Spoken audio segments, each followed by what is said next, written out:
Diceritakan kisah tiga orang sahabat, yaitu Kendi, Buyung, dan Awang yang sedang mengembara.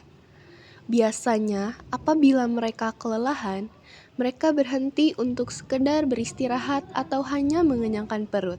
Jika dalam perjalanan mereka bertemu sebuah desa, biasanya mereka akan singgah membeli makanan untuk bekal perjalanan.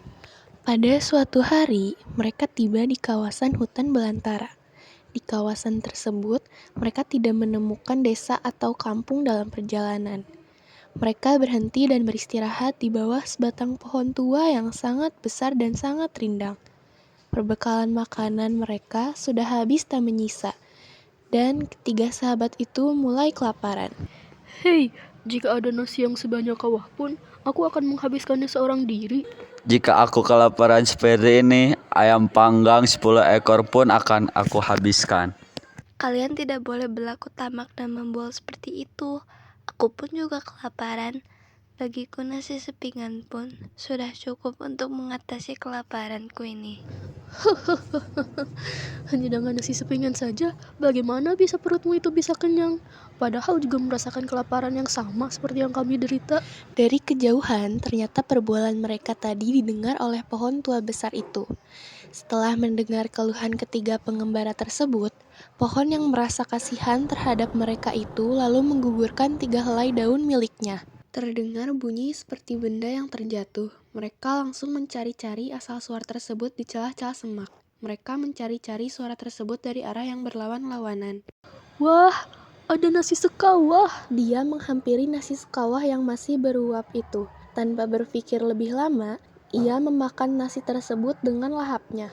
Ayam panggang 10 ekor, wah enaknya. Selera makannya muncul seketika. Dengan pasti, ia mengambil ayam yang paling besar lalu memakannya dengan lahap. Awang berjalan semakin dalam ke arah semak-semak tersebut. Ketika Awang melewati daun kelembak, tampak olehnya sepinggan nasi berlauk terhidang di hadapannya. Awang tersenyum dan mengucap syukur karena telah mendapat rezeki. Ia memakan nasi sepinggan itu dengan tenang.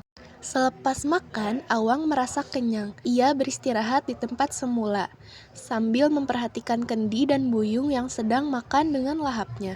Perutnya sangatlah kenyang. Nasi di dalam kawah itu masih tersisa banyak.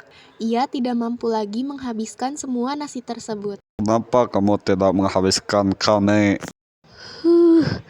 Aku sudah kenyang, Bukankah kamu berjanji akan menghabiskan kami sekawah? tapi perutku sudah kenyang. Tiba-tiba, nasi itu berkumpul dan mengejar Kendi. Kawah itu menyekap kepala Kendi dan nasi-nasi itu menggerogoti tubuh Kendi. Buyung juga kekenyangan. Ia hanya dapat menghabiskan seekor ayam saja. Karena terlalu banyak makan, perutnya berasa mual. Melihat baki ayam-ayam panggang itu saja, ia merasa muak. Kenapa kamu tidak menghabiskan kami? Aku sudah kenyang, maka seekor pun aku dah muak. Tiba-tiba muncul seekor ayam jantan dari celah-celah semak di tempat itu. Ayam itu berlari ke arah Buyung. Ayam itu mematuk dan mengoyak tubuh Buyung. Awang bagaikan bermimpi melihat teman-temannya terkapar. Awang tidak dapat berbuat apa-apa. Ia seperti terpukau melihat kejadian itu. Pada akhirnya, Kendi dan Buyung mati. Tinggallah Awang seorang diri.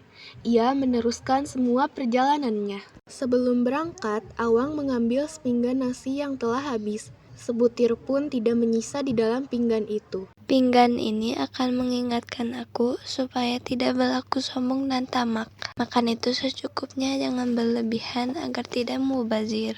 Amanat dari cerita hikayat ini adalah janganlah membuat janji yang tidak dapat kau tepati, apalagi dengan sombongnya kau lontarkan janji tersebut seolah-olah kau dapat menepatinya, namun kenyataannya kau tidak dapat menepatinya.